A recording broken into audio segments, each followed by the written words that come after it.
Narodnoj skupštini. S druge strane, opet ponavljam, ne zabranjujem da govore svojim maternjim jezikom.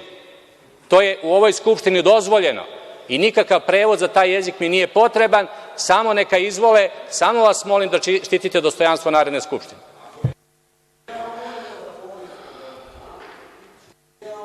Kolega Veselinoviću, evo ovako, što se tiče telefonskog razgovora, ja se tu vama izvinjavam.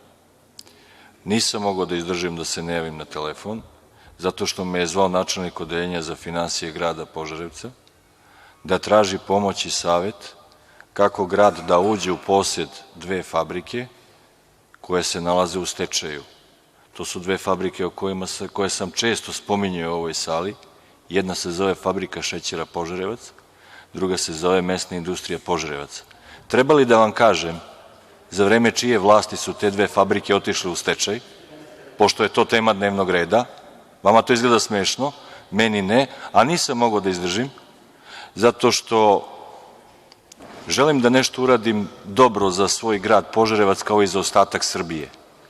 I stvarno vam se izvinjavam što sam se zbog toga javio na telefon.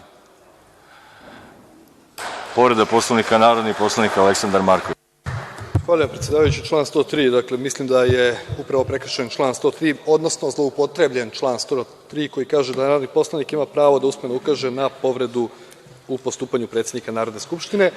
I iskren da budem, znam zašto se buni prethodni govornik u pogledu maternjeg jezika. Dakle, njemu je zasmetala reč udruga, koju je iskoristio opet prethodni govornik pre njega, gospodin Rističević.